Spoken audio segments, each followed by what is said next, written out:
सभी साथियों को नमस्कार। प्रीमियर आधार आईएएस के यूट्यूब चैनल पर आप सभी साथियों का एक बार फिर से बहुत बहुत स्वागत है। हाल ही में छत्तीसगढ़ सरकार के द्वारा वित्तीय वर्ष 2024-25 के लिए तीसरा अनुपूरक बजट लाया गया। आज की अपनी इस क्लास में हम देखेंगे कि उन सभी कारणों पर चर्चा करेंगे कि क्या कारण थे कि जब वित्तीय वर्ष 24-25 के लिए पहले ही एक पूर्ण बजट लाया गया था तो क्यों सरकार को तीसरी बार अनुपूरक बजट लाना पड़ा। तो इन कारणों पे हम चर्चा करें। इसके पहले देखेंगे कि बजट क्या होता है और विशेष रूप से अनुपूरक बजट क्या होता है, और इसके बाद में अंतिम में उन सभी कारणों पर चर्चा करेंगे कि सरकार को क्यों एक वित्तीय वर्ष में तीसरी बार अनुपूरक बजट लाना पड़ा। तो चलिए क्लास को स्टार्ट करते हैं और देखते हैं सबसे पहले कि बजट क्या होता है। तो देखेंगे साथियों, हमारे भारत के संविधान में अनुच्छेद 112 आर्टिकल 112 में वार्षिक वित्तीय विवरण, जिसे हम सामान्य भाषा में कहते हैं बजट, एनुअल फाइनेंशियल स्टेटमेंट जिसे हम सामान्य भाषा में बजट कहते हैं, इसका प्रावधान किया गया है। बजट क्या होता है? बजट सरकार के द्वारा आगामी वित्तीय वर्ष अर्थात आने वाले वित्तीय वर्ष, जिसकी शुरुआत कहाँ से होती है? एक वित्तीय वर्ष की शुरुआत होती है 1 अप्रैल से लेकर के 31 मार्च के बीच में।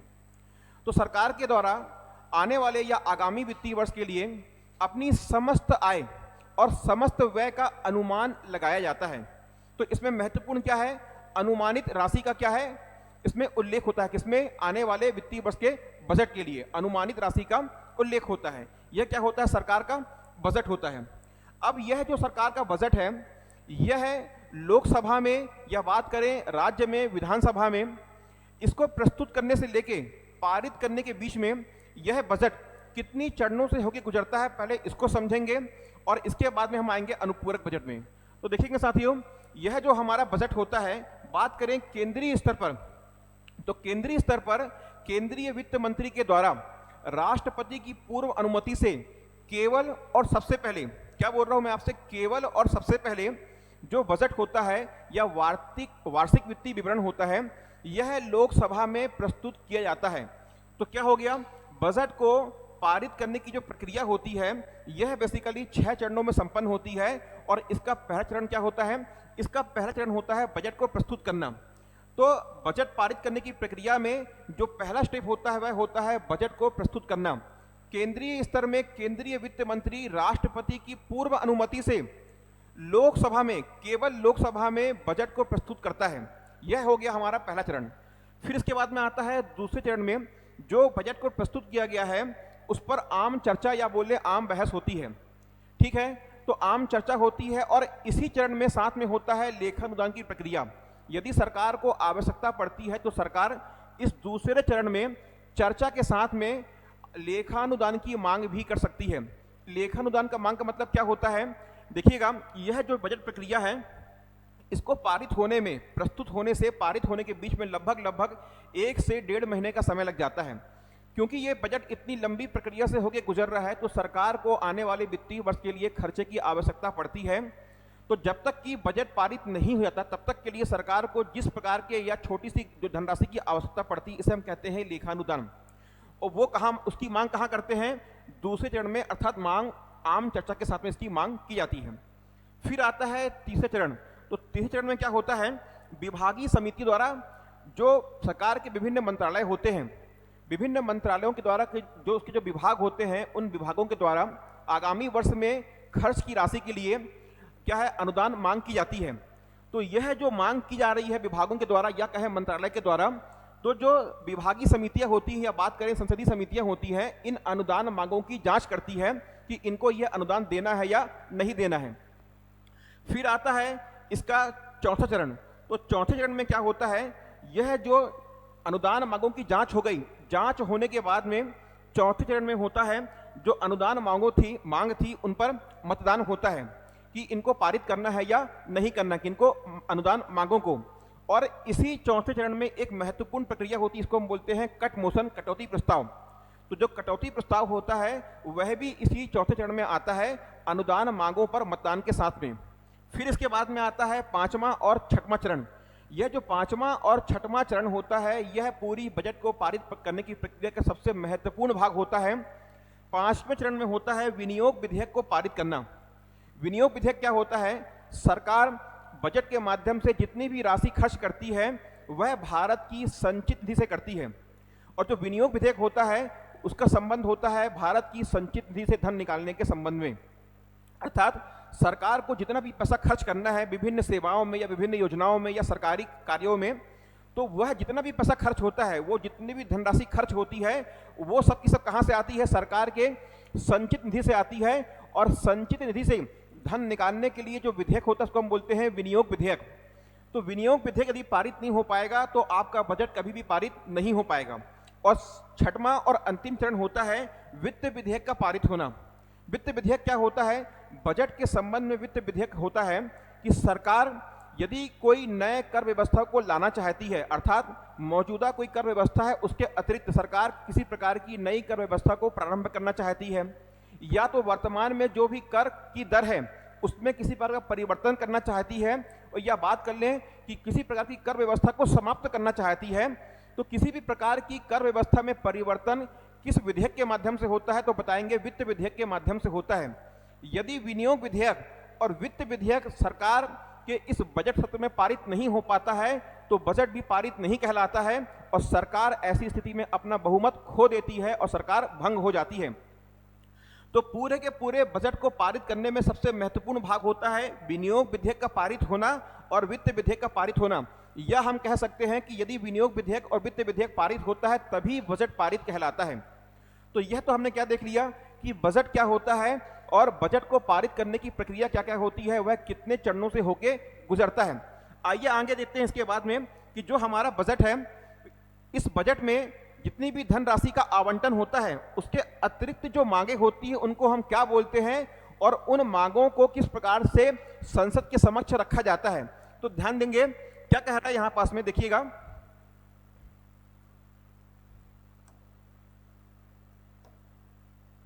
देखिए इसमें यह प्रावधान किया गया है, बजट वित्तीय वर्ष में खर्च एवं आय का अनुमानित दस्तावेज होता है, जैसा कि हमने पहले भी देखा। अतः अनुमानित व्यय से ज्यादा खर्च की स्थिति में, अनुमानित व्यय से ज्यादा खर्च की स्थिति में बजट पारित करने के बाद भी वित्त मंत्री के द्वारा संसद या विधान मंडल में से खर्च की अनुमति ली जाती है, जिसका उल्लेख संविधान के अनुच्छेद 115 और 116 में है। अर्थात बजट का संबंध कहां है, बजट का उल्लेख कहां है? संविधान के अनुच्छेद 112 में। और जो बजट में जिस राशि का उल्लेख हुआ है, यदि उसके अतिरिक्त किसी प्रकार की मांग करना है तो उसका उल्लेख कहां है? उन सभी राशियों का या उन सभी अनुदान मांगों का उल्लेख है अनुच्छेद 115 और अनुच्छेद 116 में। तो आइए देखते हैं कि बजट की उन अतिरिक्त अनुदान मांगों के अलावा, बजट में जो हमने मांगे रखी हैं उसके अलावा यदि हमको किसी प्रकार की अतिरिक्त या अनुपूरक मांग करनी है तो उसका उल्लेख कहां है? अनुच्छेद 115 और 16 में। तो देखते हैं कि किस प्रकार की और कितने प्रकार की वो मांगे होती हैं। तो देखिएगा अनुच्छेद 112, ध्यान देंगे अनुच्छेद 112 लिखा हुआ है, ये गलती से अनुच्छेद 112 लिखा हुआ है, हमको बेसिकली देखना है अनुच्छेद 115। तो इसको यहां पास में पहले करेक्ट कर लेंगे। यहां पास में लिखा हुआ है अनुच्छेद 112, ये 112 ना होकर क्या होगा आपका अनुच्छेद 115, अनुच्छेद 115। तो अनुच्छेद 115 में किसका उल्लेख होता है? अनुच्छेद 115 के अंतर्गत में 3 प्रकार की अनुदान मांगों का उल्लेख होता है। सबसे पहला होता है अनुपूरक अनुदान, सबसे पहला होता है अनुपूरक अनुदान, इसको हम बोलते हैं सप्लीमेंट्री ग्रांट्स। सेकंड नंबर पे होता है अतिरिक्त अनुदान, इसको हम बोलते हैं एडिशनल ग्रांट्स। और तीसरे नंबर पे होता है ज्यादा अनुदान, इसको हम बोलते हैं एक्सेस ग्रांट। तो देखते हैं कि ये अनुपूरक अनुदान क्या होता है। तो ध्यान दीजिएगा क्या होता है अनुपूरक अनुदान? पहले से निर्धारित सेवा या योजना के लिए आवंटित राशि अपर्याप्त हो जाए। क्या है पहले से? तो पहले कहां? बजट में जो आपका वार्षिक वित्तीय विवरण आता है, उस वार्षिक वित्तीय विवरण या बजट में हमने पहले से किसी योजना या किसी सेवा के संबंध में जिस व्यय की अनुमानित राशि का उल्लेख किया था, यदि वो राशि कैसी हो जाए? अपर्याप्त हो जाए। तो यहां पास महत्वपूर्ण क्या है? यहां पास में पहले से मतलब क्या है कि हमने बजट में जिस सेवा और जिस योजना के बारे में उल्लेख किया है और उसके संबंध में हमने जिस व्यय का अनुमान लगाया था, यदि वो जो व्यय का अनुमान कम हो जाता है, मतलब राशि अपर्याप्त हो जाती है, ऐसी स्थिति में वित्त मंत्री क्या करते हैं, संसद के समक्ष या विधानमंडल में, विधानसभा के समक्ष क्या करते हैं, अनुपूरक अनुदान की मांग करते हैं। और इसी अनुपूरक अनुदान को हम बोलते हैं अनुपूरक बजट। इसे ही क्या कहते हैं, अनुपूरक बजट। तो ध्यान दीजिएगा, अनुच्छेद 115 के अंतर्गत में 3 प्रकार की अनुदान मांग है। एक है अनुपूरक अनुदान, दूसरा होता है अतिरिक्त और तीसरा होता है ज्यादा। इसमें जो आप पहला देख रहे हैं अनुपूरक अनुदान, इसे ही हम कहते हैं अनुपूरक बजट। क्या बोलते हैं, सप्लीमेंट्री बजट। और ये क्या होता है कि सरकार ने जब बजट पारित किया था, उस बजट में जो सरकार की विभिन्न योजना थी या सेवाएं थी, इसके अंतर्गत में जो व्यय की राशि का अनुमान लगाया गया था, वो अनुमान कैसा होता है, हमको कम पड़ जाता है, मतलब राशि क्या होती है, अपर्याप्त होती है। तो उस अपर्याप्त या जो राशि की कमी हुई है, उसकी पूर्ति के लिए हम लाते हैं अनुपूरक अनुदान। इसको हम बोलते हैं अनुपूरक बजट, जो कि वर्तमान में वित्तीय वर्ष 2024 में, वित्तीय वर्ष 2024 अभी वर्तमान में चल रहा है और ये पूरा कब होगा, आने वाले 31 मार्च को यह वित्तीय वर्ष पूर्ण होगा। ठीक है, तो सरकार के द्वारा यही जो अनुपूरक अनुदान, जिसको हम बोलते हैं अनुपूरक बजट, ये सरकार का इसी वित्तीय वर्ष में सरकार को तीसरी बार लाना पड़ा है। फिर देखिएगा, फिर आता है आपका अतिरिक्त अनुदान। ये क्या होता है, किसी नई सेवा, यहां पर इंपॉर्टेंट क्या है, किसी नई सेवा या योजना का निर्माण जिसका उल्लेख बजट में नहीं हो। हमने यहां क्या देखा कि पहले से निर्धारित सेवा या योजना, मतलब बजट में उसका उल्लेख पहले से था। इसमें क्या हो रहा है, इसमें अतिरिक्त अनुदान में यहां पास क्या हो रहा है कि एक वित्तीय वर्ष में जब बजट लाया गया था और बजट को पारित किया गया था, तो उस समय उस योजना का उल्लेख नहीं था जिसका क्या हमने बाद में उल्लेख किया। फॉर एग्जाम्पल, यह जो वित्तीय वर्ष चल रहा है, सरकार एक नई योजना लाती है कि जो पत्रकार बंधु हैं, यदि इनकी मृत्यु होती है तो इनके जो आश्रित व्यक्ति हैं उनके लिए एक क्या है, फिक्स अमाउंट में एक पेंशन, तो हम क्या बोल देंगे, पत्रकार आश्रित पेंशन योजना। ठीक है, जो पत्रकार वगैरह की आकस्मिक मृत्यु हो जाती है या मृत्यु हो जाती है, तो उनके जो परिवारजन हैं उनको सहायता देने के लिए सपोज करिएगा सरकार एक लाती योजना, उसका नाम क्या रखती है, पत्रकार आश्रित आपकी सहायता पेंशन योजना। तो ये क्या हो गया, सरकार ने इस वित्तीय वर्ष में एक नई योजना का निर्माण कर दिया। या मान लीजिए सरकार बोलती है कि ऐसे अभ्यर्थी जो 10वीं और 12वीं की परीक्षा में क्या करते हैं, 80% या 90% से ऊपर के अंक लाते हैं, तो उनके लिए क्या है, उनको फ्री लैपटॉप या क्या है, उनको किसी भी विश्वविद्यालय में पढ़ाई के लिए मुफ्त शिक्षा, किसी इस प्रकार की कोई नई सेवा या कोई नई योजना आती है जिसका उल्लेख बजट में नहीं था। तो इसके लिए यह जो नई योजना सरकार ने लॉन्च करी, इसके लिए जो धनराशि की आवश्यकता पड़ेगी, उसकी पूर्ति कहाँ से होगी, तो इसकी पूर्ति होती है अतिरिक्त अनुदान के माध्यम से। तो ये अतिरिक्त अनुदान क्या होता है कि बजट में पहले से इस सेवा का, इस योजना का उल्लेख नहीं था। सरकार क्या कर दी है कि वित्तीय वर्ष के बीच में जब कोई नई सेवा या कोई नई योजना को लाती है, तो क्या है, इसके लिए जो धनराशि की आवश्यकता पड़ती है, तो उसकी मांग या उसकी पूर्ति कहाँ से होती है, अतिरिक्त अनुदान के माध्यम से होती है। फिर तीसरे नंबर पे आता है ज्यादा अनुदान, इसको हम बोलते हैं एक्सेस ग्रांट। तो देखिए क्या बोलता है कि पहले से निर्धारित सेवा में आवंटित राशि से ज्यादा पैसा खर्च हो जाए, इस अनुदान की मांग आगामी वित्तीय वर्ष में की जाती है। देखेंगे यह जो आपका ज्यादा अनुदान या एक्सेस ग्रांट है और पहला वाला जो आपका अनुपूरक अनुदान है, इसमें एक माइनर अंतर है। देखिए इसमें भी क्या हो रहा है कि पहले से, और यहां भी क्या हो रहा है, पहले से निर्धारित और सेवा और योजना में क्या है, जो राशि का, जो व्यय राशि का अनुमान लगाया गया था, वो क्या हो गया, कम हो गया। तो देखिएगा इसमें क्या है, जो अनुमान लगाए थे और राशि अपर्याप्त हो गई, तो उस राशि की जो मांग कर रहे हैं, कब कर रहे हैं, उसी वित्तीय वर्ष में कर रहे हैं। और इसमें क्या होता है, यहां पास में भी क्या हो गया, यहां पास में क्या हुआ कि राशि अपर्याप्त नहीं हुई है, क्या हो गया, बल्कि जितनी राशि हमने आवंटित करी थी उससे अधिक पैसा हमने खर्च कर दिया। जैसे आप लोगों ने कभी घर में देखा होगा कि घर में क्या बोला कि भैया आप जाइए मार्केट से सब्जी वगैरह लेकर के आ जाओ, या उस सब्जी के अलावा फल ले आना, दूध ले आना और भी सामान ले आना। तो उसके लिए घर वालों ने क्या किया, आपको 500 रुपए का नोट दिया, और आपके पास में क्या था, पहले से 200 रुपए आपके जेब में और थे, कुल 700 रुपए थे। अब आप मार्केट गए और खर्च करते करते करते आपको मालूम पड़ा कि आपने कितना खर्च कर दिया, आपने 600 रुपए खर्च कर दिया। मतलब जो आपको पैसा दिया गया था 500 रुपए, वो तो आपने खर्च किया ही किया, और साथ में क्या कर दिया, खुद के 100 रुपए भी आपने खर्च कर दिए। तो इसको, ये पैसा आपको कब मिलेगा, तो ये पैसा आपको खर्च करने के बाद में मिलेगा। तो ये जो ये जो आपका ज्यादा अनुदान होता है, ये कब मिलता है, ये आने वाले वित्तीय वर्ष में जो नया बजट आएगा उसमें सरकार बताती है कि भैया पिछले वाले बजट में जो योजना थी उसमें 1000 करोड़ रुपए खर्च करना था, लेकिन हमसे खर्च कितना हो गया, 1200 करोड़ रुपए खर्च हो गया। तो ये जो 200 करोड़ रुपए एक्स्ट्रा खर्च हुआ है, इसकी पूर्ति के लिए आने वाले वित्तीय वर्ष में सरकार क्या करती है, अपनी अनुदान की मांग करती है। इसको हम बोलते हैं ज्यादा या एक्सेस ग्रांट। ठीक है, तो यहां से हमने क्या देख लिया कि अनुपूरक अनुदान क्या होता है, अतिरिक्त अनुदान क्या होता है और ज्यादा अनुदान क्या होता है। और याद रखिएगा, यह जो आपका टॉपिक है, यह आपके आने वाले मेंस एग्जाम के लिए बहुत ही महत्वपूर्ण है। ठीक है, एक तो ये हो गया इंपॉर्टेंट, और प्रीलिम्स एग्जाम के लिए या बात करें जितने भी आपके वनडे एग्जाम होते हैं, सब के लिए ये जो टॉपिक होता है बजट और बजट प्रक्रिया, यहाँ से प्रश्न लगभग हर साल देखने को मिलता ही मिलता है। तो बहुत ही इंपॉर्टेंट टॉपिक है, बाकायदा आप लोग इसका नोट्स बनाइएगा। और यदि आपको इसका पीडीएफ चाहिए होगा तो आपको टेलीग्राम, जो हमारी कोचिंग का, हमारी एकेडमी का जो टेलीग्राम चैनल है, उसको आप लोग ज्वाइन कर लीजिएगा, तो वहाँ आपको मैं इसको शेयर करवा दूंगा। चलिए आगे बढ़ते हैं और देखते हैं।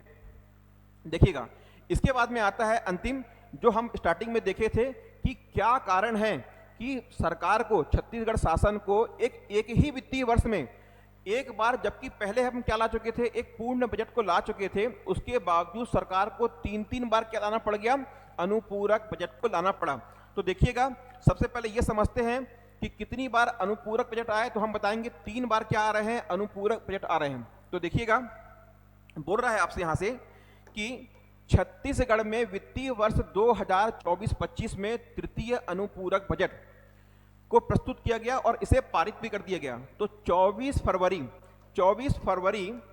2025 को वित्त मंत्री ओपी चौधरी के द्वारा छत्तीसगढ़ के 6वीं विधानसभा के 5वें सत्र में वित्त मंत्री ओपी चौधरी के द्वारा विधानसभा में तीसरा अनुपूरक बजट प्रस्तुत किया गया और इसे पारित भी कर दिया गया।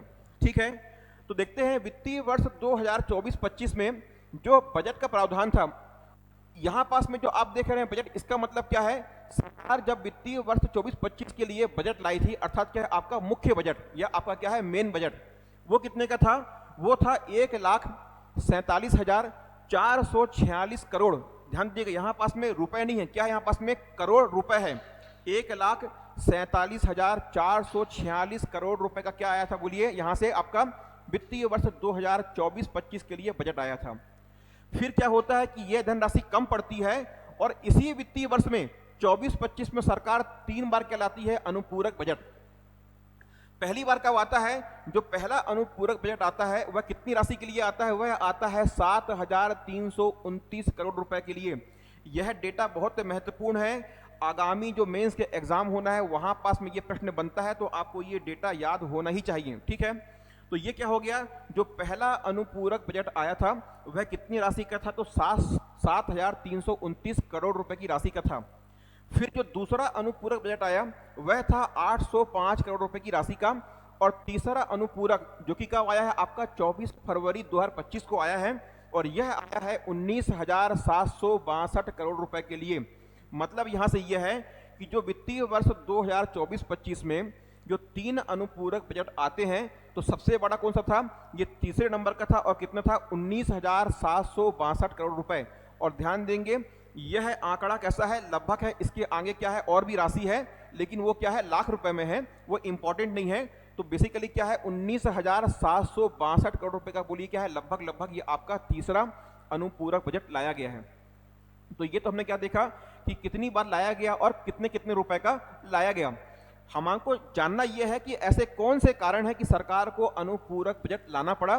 तो सरकार जब ये अपना तीसरा अनुपूरक बजट को अपने विधानसभा में प्रस्तुत करी, तो उनने बताया विशेषकर 3 योजनाओं का उल्लेख किया। इसमें था कि जो कृषि के लिए जो पंप होते हैं, और कैसे पंप, जो 5 हॉर्स पावर, क्या आपके 5 HP तक के जो कृषि पंप होते हैं, सरकार क्या करती है, उन पर 100% की देती है सब्सिडी।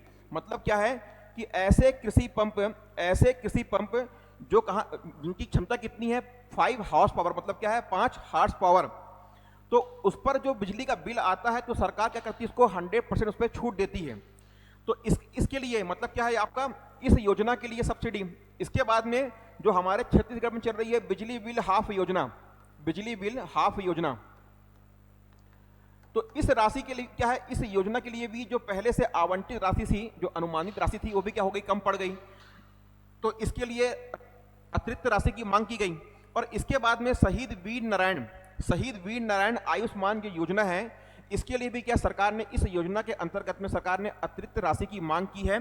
तो यह जो योजना है, सरकार ने इस योजना के लिए 2500 करोड़ रुपए, इसके लिए कितना, 2500 करोड़ रुपए। और यहाँ जो तीसरी योजना मैंने आपको बताया कि शहीद वीर नारायण आयुष्मान भारत योजना, इस योजना के अंतर्गत में सरकार ने 1500 करोड़ रुपए की क्या की है, अतिरिक्त अनुदान की मांग की है। तो ये जो तीसरा अनुपूरक बजट आया है, इस तीसरे अनुपूरक बजट में कृषि पंपों के लिए, और किसमें कैसे आपके 5 हॉर्स पावर तक के जो कृषि पंप हैं, इस पर सरकार 100% देती है सब्सिडी। इसका मतलब क्या है, इस पर किसी प्रकार का उनको बिल नहीं आता है। फिर क्या है आपका बिजली बिल हाफ योजना। आपको पता ही होगा कि जितना भी आपका बिल आता है वो क्या है, आपको हाफ होके आता है, मतलब आधा पैसा सरकार सब्सिडी के रूप में देती है और आधा पैसा आपको चुकाना पड़ता है। और इसके बाद में एक है, इसी में आपका जो आया था पूरा बजट, इसमें इलेक्ट्रॉनिक व्हीकल ईवी जो होते हैं, तो इस पर भी सरकार क्या कर रही है, 30% तक की छूट दे रही है। तो उस छूट के लिए सरकार जो कर देती है सब्सिडी, तो वहां भी क्या है, अतिरिक्त अनुदान की मांग की गई है। तो यही सब कारण थे कि सरकार को एक वित्तीय वर्ष में 3 बार अनुपूरक बजट लाना पड़े। और इस में सबसे बड़ा कौन सा है, तीसरे नंबर का अनुपूरक बजट, जो कि कितने का है, 19,762 करोड़ रुपए का है। तो मुझे ऐसी उम्मीद है कि ये वीडियो आपको अच्छा लगा होगा, जो भी यहाँ पास में समझाया गया है वो आपको समझ में आया होगा। तो मिलते हैं अगले वीडियो में किसी अन्य महत्वपूर्ण टॉपिक के साथ में। यदि आपको वीडियो पसंद आया हो तो चैनल को सब्सक्राइब करिएगा, वीडियो को लाइक करिएगा और अपने दोस्तों के बीच में वीडियो को शेयर भी करिएगा। ठीक है दोस्तों, मिलते हैं अगले वीडियो में किसी महत्वपूर्ण टॉपिक के साथ में। और आज के ही डेट पे छत्तीसगढ़ सरकार का वित्तीय वर्ष 24-25 का आर्थिक सर्वेक्षण और वित्तीय वर्ष आने वाले आपके मतलब 1 मार्च को क्या आ जाएगा, वित्तीय वर्ष 25-26 के लिए नया बजट आने वाला है। तो देखते हैं कि उस नए बजट में हमारे लिए, अर्थात जो सरकारी नौकरी की तैयारी कर रहे हैं, उन अभ्यर्थियों के लिए सरकार किस प्रकार का प्रावधान करती है और कौन कौन सी नई वैकेंसी हमको देखने को मिलती हैं। इसी आशा के साथ में इस वीडियो को यहाँ समाप्त करते हैं। धन्यवाद, आप लोग वीडियो के लास्ट तक बने रहे। धन्यवाद।